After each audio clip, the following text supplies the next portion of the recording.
Evicted at 22, she won a dead man's storage locker for $5. The last box she found inside changed her life overnight. If you've ever felt like you've hit rock bottom, like the whole world has forgotten you exist, stick with me for a little while. And if this kind of story, a story about finding a light in the absolute darkest of places, speaks to you, maybe consider subscribing. We talk a lot about second chances here, because I've learned they're the only kind that truly matter. The rain had been falling for 3 straight days, a cold, miserable November drizzle that seeped into everything. It seeped into the cracked leather of my car's seats, into the cardboard boxes piled in the back, and most of all, it seeped into me. It was a bone-deep cold, the kind that dampens your spirit just as much as your clothes. I was sitting in my 10-year-old sedan, engine off to save the last quarter tank of gas, watching a small crowd of people huddle under a green and white striped tent. This was it, the end of the line. A storage unit auction in a part of town the city had mostly forgotten. My entire life was in that car. 2 boxes of clothes, a box of kitchen supplies I couldn't bear to part with, and a shoebox full of photos and letters. The eviction notice, a crisp, impersonal document, was tucked into the glove compartment, a constant, mocking reminder of how fast a life can unravel. 22 years old, and my world had shrunk to the size of a compact car smelling faintly of damp carpet and despair. I had exactly $47.16 to my name. $47 to last me until, well, that was the question, wasn't it? Until what?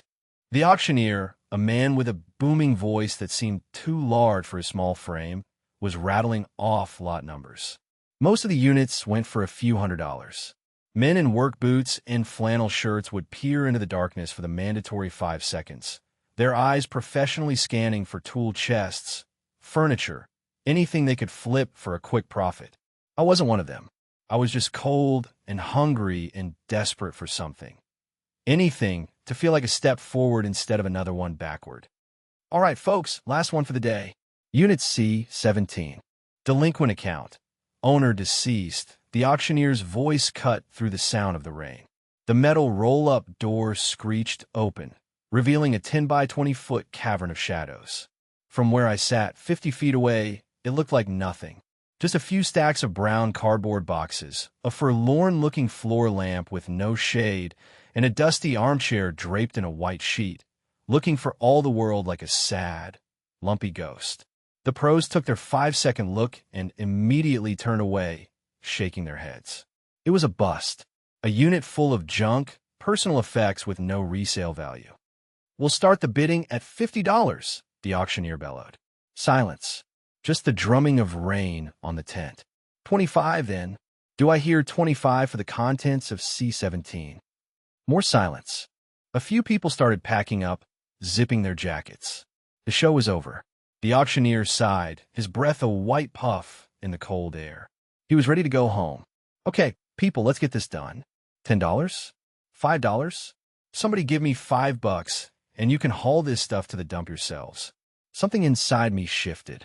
A strange, illogical impulse. $5. It was the price of a hot meal. It was almost all I had left for gas. Spending it on a dead man's forgotten belongings was, by any rational measure, a catastrophically stupid idea.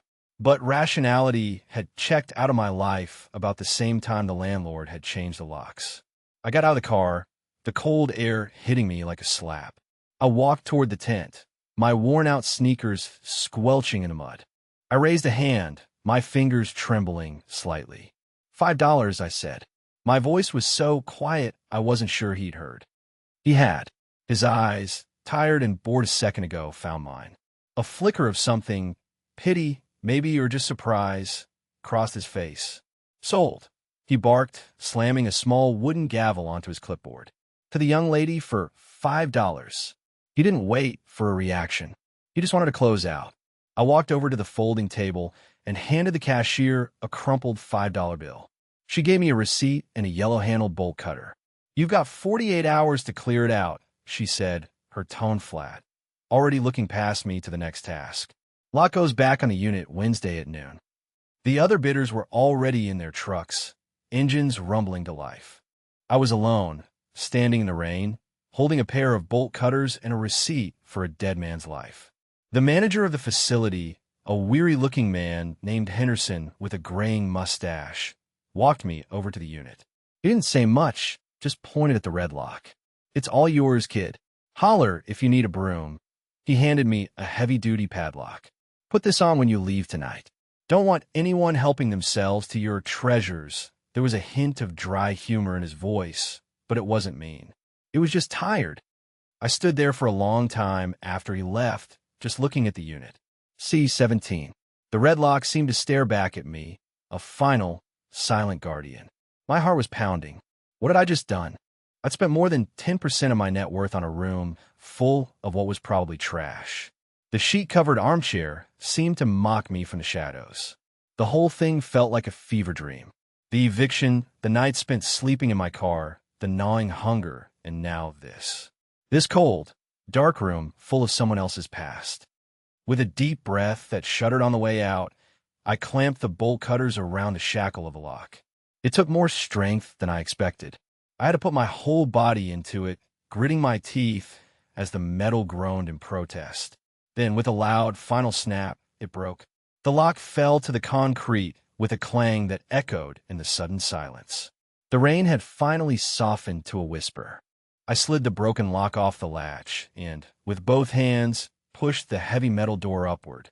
It shrieked and groaned, fighting me all the way before finally rumbling to a stop at the top of its track. The air that rolled out of the unit was thick and stale. It smelled of dust, old paper, and something else, something faintly floral like dried lavender. It was the smell of time, sealed away in the dark. For a moment, I didn't move. I just stood at the threshold, peering into the gloom. It was a crypt, a tomb of forgotten things. And for $5, it was mine. I didn't know it then, standing there shivering in the gray afternoon light, but I had just purchased a lottery ticket. I had just stepped up to a door I never knew existed. And on the other side of that door wasn't just a dead man's belongings, but a future I couldn't have even begun to imagine. The first step was the hardest. I took it, crossing from the rain-slicked pavement into the dusty silence of Unit C-17. The first few hours were a lesson in the mundane archaeology of a quiet life. I worked methodically, driven by a strange mix of desperation and curiosity. I started with the boxes closest to the door, dragging them out into the weak afternoon light to see what I'd bought. The cardboard was soft with age, the corners crumbling where dampness had crept in. The first box held stacks of old National Geographic magazines, their yellow spines a uniform monument to decades of subscriptions. Useless for resale, but I paused to flip through one from 1978, the glossy pages showing a world that felt both alien and familiar. I set them aside. The next box was kitchenware, a set of chipped Corelle plates with a faded green floral pattern, the kind you see at every thrift store. Mismatched coffee mugs, one of which read, "World's Greatest Grandpa, a pang of something, a dull ache of loss for a man I'd never known," went through me. Who was this grandpa? Did anyone miss him? I packed the plates back up carefully. I couldn't use them. I had nowhere to put them, but throwing them away felt wrong. It felt like a betrayal. I worked deeper into the unit. I found a box of men's clothes, neatly folded. Wool sweaters smelling of mothballs, worn flannel shirts, a couple of pairs of sturdy denim trousers. They were all in a size much larger than mine. They were clean, cared for. This wasn't the hoard of a slob. It was the curated collection of a man who didn't throw things away. In the pocket of a tweed jacket, I found a book of matches from a diner called the Bluebird Cafe and a ticket stub from a movie dated May 1994. Forrest Gump. Small, meaningless fragments of a life. By the time dusk began to settle, tinting the gray sky with shades of purple and orange, I had cleared a path to the back of the unit. My hands were black with grime, and my back ached from lifting and stacking. The ghost in the armchair was waiting for me. I pulled the sheet off, and a cloud of dust motes danced in the beam of the flashlight I'd propped on a stack of boxes. It was a simple wingback chair, its floral upholstery faded and worn thin on the arms. It was comfortable, though. I sank into it for a moment, the old springs groaning in protest. Sitting there, in the silence, surrounded by the ephemera of a stranger's existence, the full weight of my own situation crashed down on me. I was 22 and homeless, sitting in a dead man's chair in a concrete box I'd bought with my last few dollars. Tears started to well up hot and fast. I cried for my apartment, for the sense of safety I'd lost. I cried for my own grandmother, who had died 2 years ago and left me utterly alone in the world. I cried for this stranger, this world's greatest grandpa, who had died with all his memories packed away in the dark. I cried until I had nothing left, just a hollow, empty feeling in my chest. It was in that moment of utter despair that I decided to keep going. What else was there to do? Giving up meant sleeping in my car until the gas ran out. And then what? So I got up, wiped my face on my sleeve, and turned my attention to the last corner of the locker. Tucked away behind the armchair was something different. It wasn't another cardboard box. It was a dark green, metal footlocker, the kind soldiers use. It was heavy, solid, and closed with 2 sturdy latches and a small, brass padlock. My heart gave a little thump. This was different. This felt intentional. The lock was small, but it looked tough. The bolt cutters were too big for it. I rummaged through a box of tools I'd found earlier. A hammer, some screwdrivers, a rusty wrench. For half an hour, I worked on that lock, prying and hammering, my frustration growing with every failed attempt. The noise echoed loudly in the near-empty facility. Finally, with a desperate wrench of a screwdriver into the keyhole, something inside gave way with a sharp crack. The lock popped open. I paused, my breath held tight in my chest. My hands were shaking as I undid the latches and lifted the heavy lid. I don't know what I was expecting.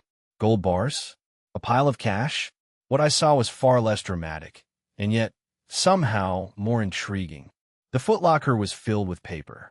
Neatly organized manila folders, a few leather-bound journals, and on top of it all, a thick cream-colored envelope. My name wasn't on it. It was addressed in elegant looping cursive to a single, hopeful phrase, "To whoever finds this." My fingers trembled as I picked it up. The paper was thick, expensive. I broke the wax seal, a simple letter V, and pulled out a sheaf of folded pages. There was another, smaller envelope tucked inside, and it felt heavy. I opened that one first. It was full of cash, $100 bills, neatly bundled with a rubber band. I counted it, my eyes wide with disbelief. $5,000. Exactly. Enough to get a new apartment, to fix my car, to eat for months. Enough to change everything. But it was the letter that held the real treasure. I sat back down in the dusty armchair, aimed my flashlight at the first page, and began to read. "To whoever finds this," the letter began. "If you are reading this, then I am gone, and you have, through some twist of fate, come into possession of my last worldly effects. My name is Arthur Vance. I do not know you, but I hope you are a person in need of a fresh start. If you are a dealer, someone looking for a quick profit, I urge you to take the $5,000 enclosed and sell the rest of this locker's contents. That money is my payment for your time. Go in peace and think no more of it. But if you're someone else, if you're someone who understands that the greatest value is not always measured in dollars, then I ask you to keep reading. I have a story to tell you and a proposition to make." The words seemed to lift off the page, imbued with a quiet dignity that made the silence of the storage unit feel profound. I knew, with a certainty that settled deep in my bones, that I was not the dealer he was talking about. I was the someone else. My eyes scanned the next line. "This locker, this chair, these books, they're not my legacy. They're just things. My real legacy is a small plot of land and a rundown house about 60 miles north of here, in a town called Havenwood. It is not much to look at, but it is paid for, and it is free of debt. The deed to that property is in one of the folders in this chest. So is the key to the front door. It is yours if you want it, but you must understand that this gift is not a simple one. It comes with a burden. It comes with a fight." I had to stop reading for a moment. My head was swimming. A house? A plot of land? It felt like a dream, a cruel joke. People like me didn't just get handed houses. I thought about the $5,000. I could take it and run, get a new apartment, a real one, and forget all about this. It was the sensible thing to do. It was the safe thing to do. But I couldn't. Arthur's voice, calm and steady from beyond the grave, had a hook in me. I had no more. I kept reading. For the past 10 years, the letter continued. A corporation called Titan Development has been trying to buy my land. They want to tear down the house and build luxury condos. They have bought up all the surrounding properties, and I am the last holdout. At first, their offers were reasonable. Then they became aggressive. They have harassed me, threatened me with legal action, and made my last years a quiet misery. I am an old man, and my strength has run out. I could not bear to sell, but I no longer have the energy to fight them. This is where you come in. In this chest, you will find everything I have gathered, every threatening letter from their lawyers, every record of their code violation complaints, every piece of evidence of their predatory tactics. You will also find my journals, which document it all. I am giving you a choice. You can take the deed, sell the land to Titan for their last offered price, which is a considerable sum, far more than the land is worth, and walk away a wealthy person. No one would blame you. Or you can choose to stay. You can choose to live there. You can choose to take up my fight and tell Titan Development that this small piece of the world is not for sale. It is a much harder path. They will not make it easy for you. But it is, I believe, the right 1 inch. The letter was several pages long, but this was the heart of it. A choice. The easy wrong or the harder right. Sell or fight. Money or a home. I sat there for what felt like an hour, the flashlight beam trembling in my hand. The weight of his words, his life, his struggle settled over me. Why me? Why was I the one to find this? It was a cosmic accident, a $5 mistake. But then, as I continued to read, the story turned personal, and the random chance of it all began to feel like something else entirely. It began to feel like fate. You may be wondering why I would entrust this to a complete stranger, Arthur wrote in the final pages.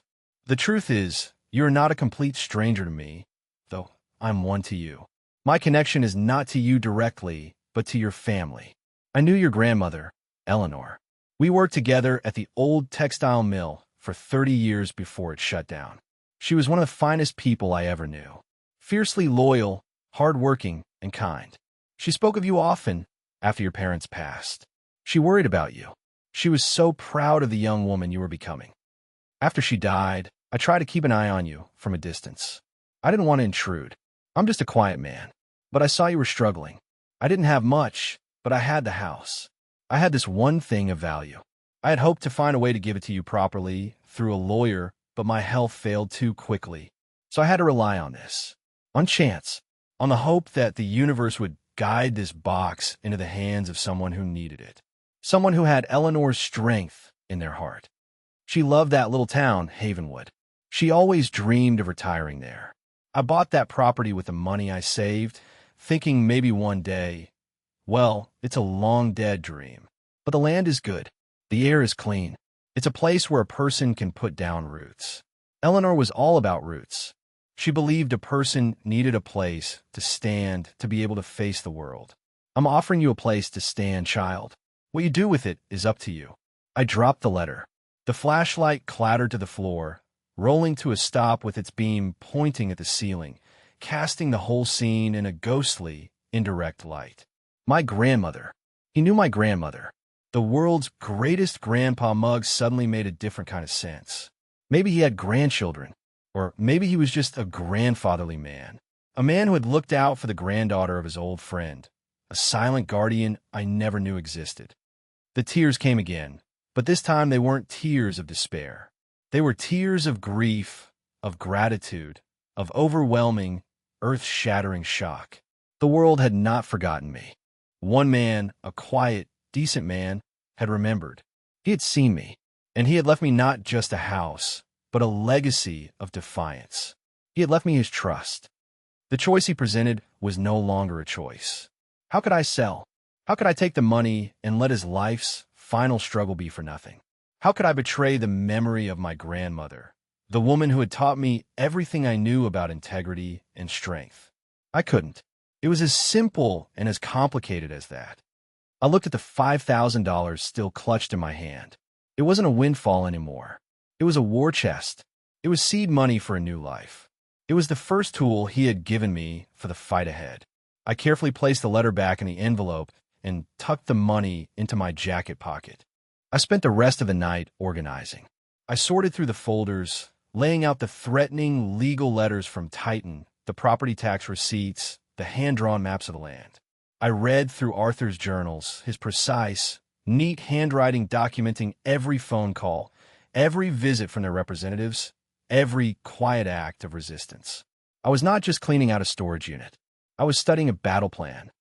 As the sun began to rise, sending pale, pink fingers of light through the cracks around the big metal door, I felt a sense of purpose I hadn't felt in years. I was no longer the girl in the car, adrift and alone. I was the heir to Arthur Vance's legacy. I was Eleanor's granddaughter. I had a key in my pocket, a deed in a folder, and a destination. I had a home to fight for. I locked the unit with a new padlock Mr. Henderson had given me, the solid click echoing in the morning quiet. I walked to my car, no longer a prison, but a vehicle for my new mission. I got in, turned the key in the ignition, and for the first time in a very long time, I knew exactly where I was going.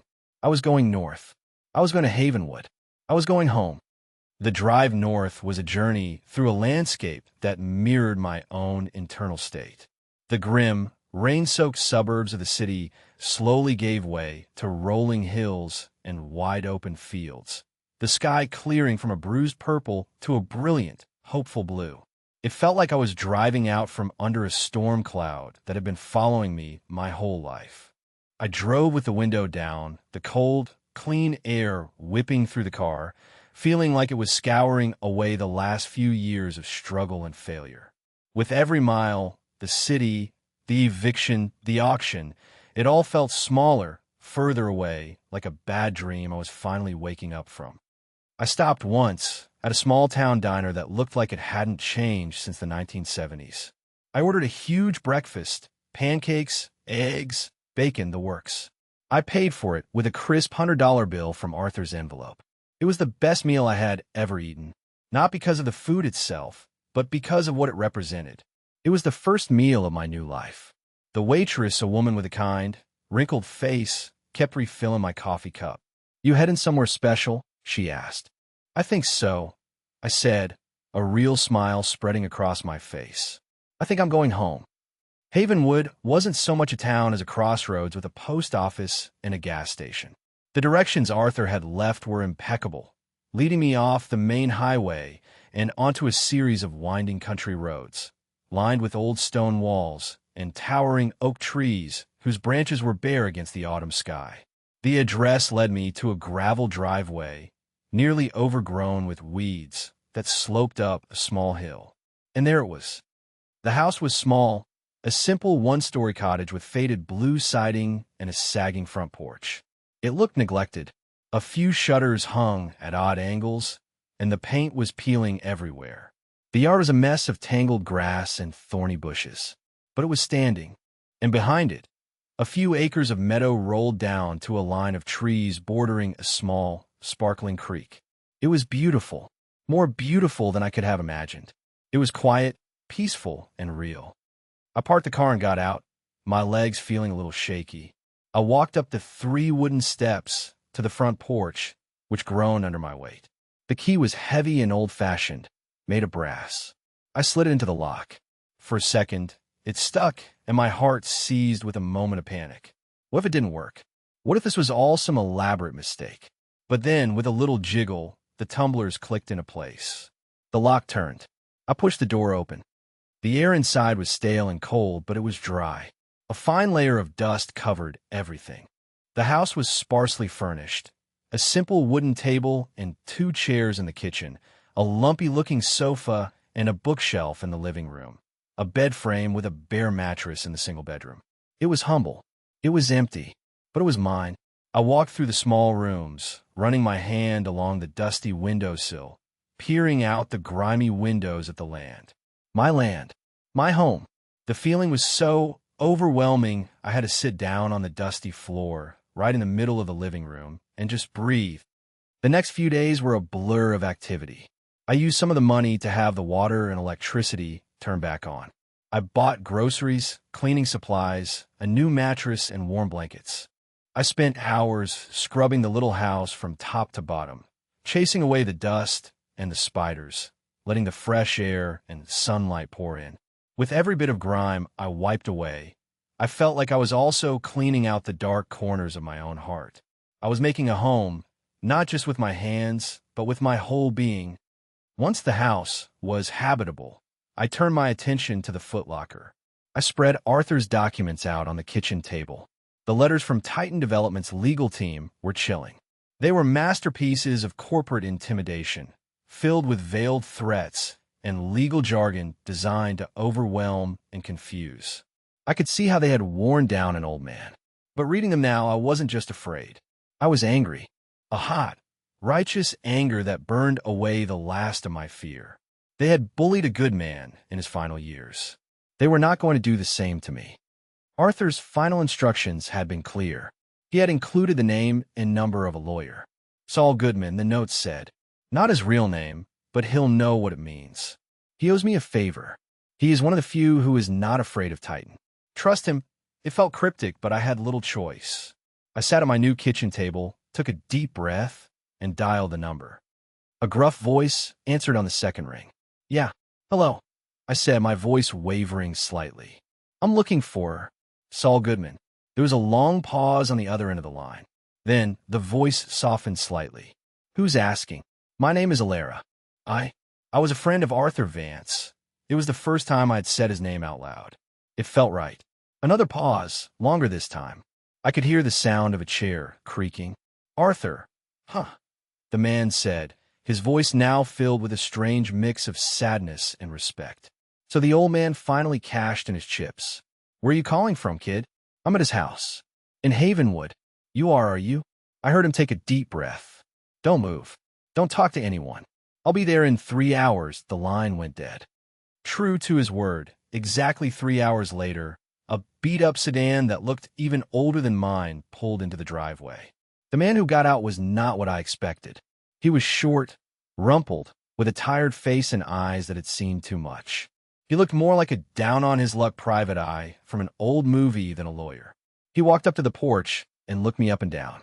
You're Alara? I nodded. I'm Ben Carter, he said, extending a hand. Arthur called me Saul. It was an old joke between us. Let's go inside. You and I have a lot to talk about. We sat at the kitchen table, the stacks of Arthur's documents between us. I told him everything. The auction, the locker, the letter.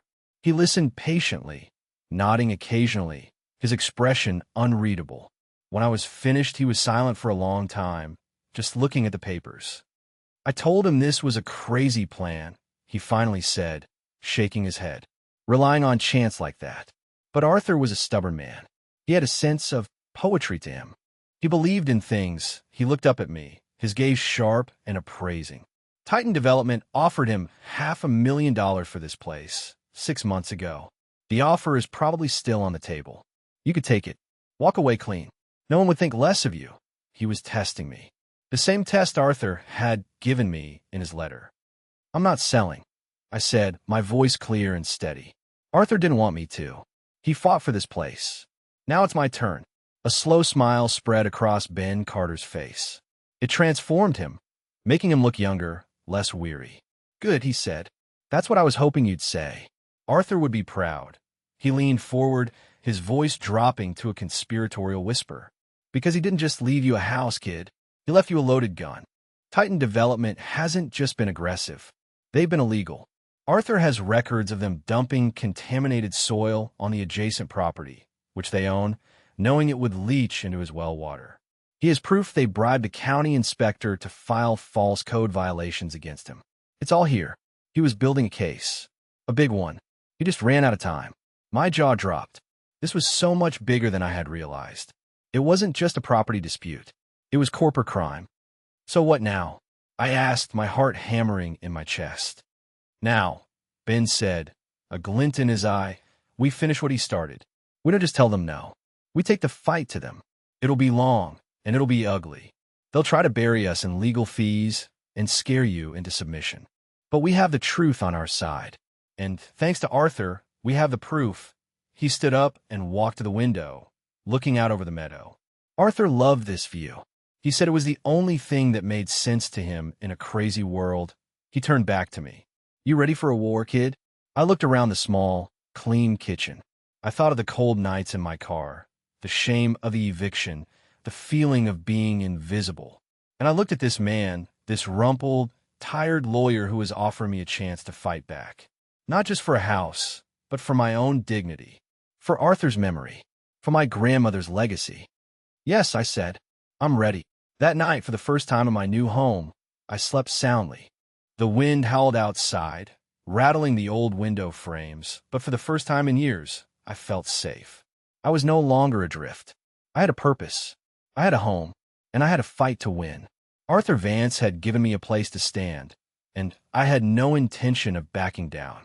The road ahead was uncertain, but as I drifted off to sleep, I felt a profound sense of peace. I was exactly where I was supposed to be. The weeks that followed were a crash course in a world I never knew existed. Ben Carter was as good as his word. He filed a countersuit against Titan Development, not just rejecting their offer, but accusing them of illegal dumping, harassment, and conspiracy. The legal battle had officially begun. The first response from Titan was a letter from a high-powered law firm in the city, dismissing our claims as frivolous and without merit, and threatening to sue me for defamation. It was designed to terrify me into submission. The old me would have been terrified. The new me, sitting in Arthur's house, with Arthur's evidence spread before me, just got angry. I circled a few lines in the letter and faxed it back to Ben with a simple note: "They sound scared." Life settled into a new rhythm.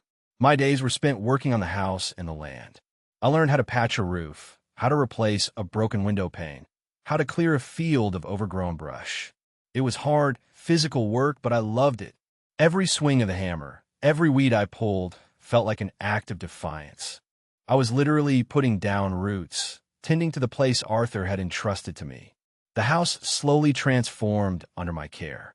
I painted the faded blue siding a cheerful yellow. I fixed the shutters and planted a small garden out back. It was beginning to look less like a neglected cottage and more like a home.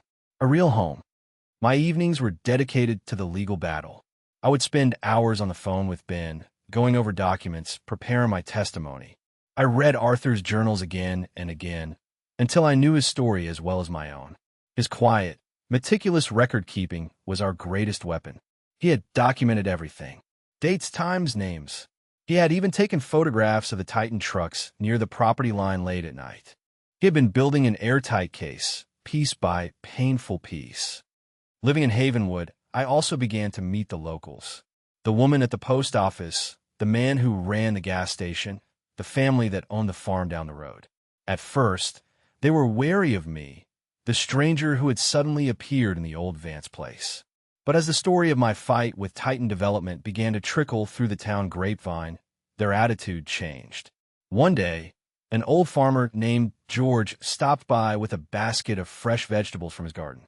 "Heard you're giving Titan a run for their money," he said, a look of grudging respect in his eyes.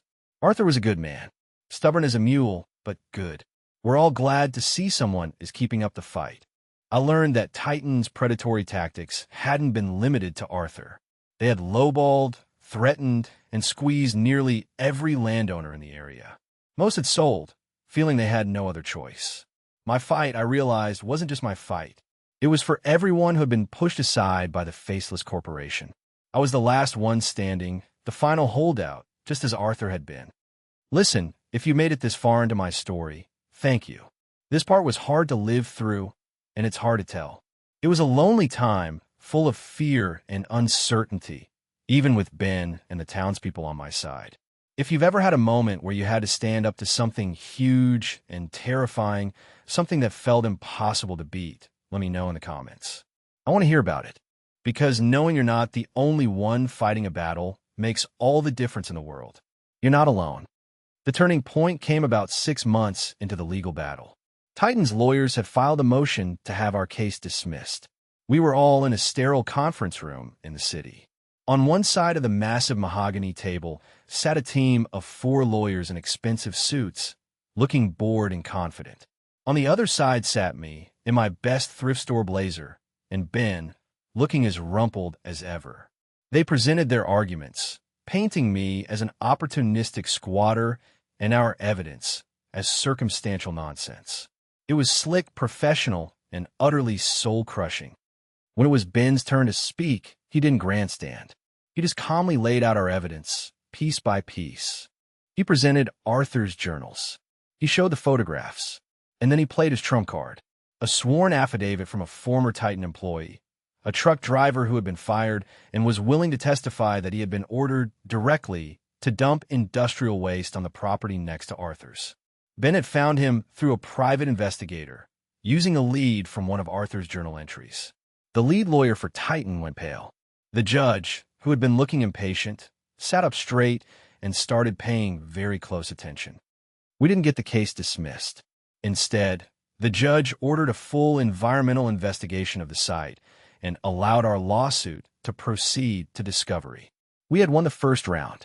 Walking out of that courthouse, I felt 10 feet tall. That night, Titan Development's lawyers called Ben with a new offer.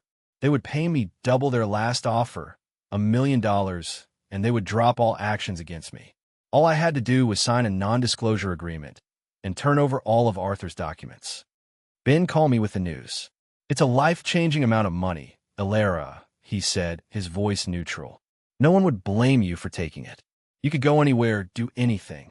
I looked out my kitchen window at the yellow house, at the garden I had planted, at the meadow rolling down to the creek. I thought of Arthur, sitting in this same house, refusing to back down. I thought of my grandmother, who always told me that some things weren't for sale. "Tell them to go to hell," I said. Ben just chuckled. "That's my girl," he said. The story broke in the local news, and then it was picked up by a regional paper. Local woman turns down $1 million offer to expose corporate dumping. My quiet life was over. Reporters showed up at my door. But something amazing happened. The community rallied around me. People I barely knew would show up to chase reporters off my property. The farmer, George, started a small fund to help with my legal fees. The whole town of Havenwood seemed to adopt me and my fight as their own. I had come here a stranger, an orphan with nothing to her name, and I had found a family. The final phase of the story isn't a dramatic courtroom victory. Titan Development, facing a PR nightmare and a mountain of incriminating evidence, settled out of court. They didn't admit guilt, corporations rarely do, but their actions spoke louder than words. They paid for the full environmental cleanup of the contaminated land. They paid a substantial fine to the state. And they paid a private settlement to me that was enough to ensure I would never have to worry about money again. But most importantly, as a condition of the settlement, they ceded ownership of the adjacent, now clean property to a local land trust, ensuring it could never be developed. The condos were never going to be built. Arthur's Meadow was safe. So that's my story. It didn't end with a parade or a key to the city. It ended quietly. It ended with me, standing on the front porch of my little yellow house, watching the sunset over a field that was now protected forever. I still live here. I've used some of the settlement money to renovate the house properly and to set up a small foundation in Arthur's and my grandmother's names, providing legal aid to people in the community facing eviction or foreclosure. I've turned my inheritance into a legacy of my own. If this story taught me anything, it's that a home isn't just four walls and a roof. It's a place to stand. It's a connection to the past and a commitment to the future. It's the community that surrounds you and the principles you're willing to fight for. Arthur Vance was a stranger who became my savior. He gave me so much more than a house. He gave me back my life. He gave me a purpose. He taught me that one person, armed with the truth, can stand up to a giant and win. If you believe in second chances, if you believe in finding light in the darkest of places, I hope you'll hit that subscribe button and join our community here. And please, in the comments below, share a time you chose the harder right over the easier wrong. What did it teach you? I read every single one, and your stories, your struggles, and your victories matter. Thank you for listening.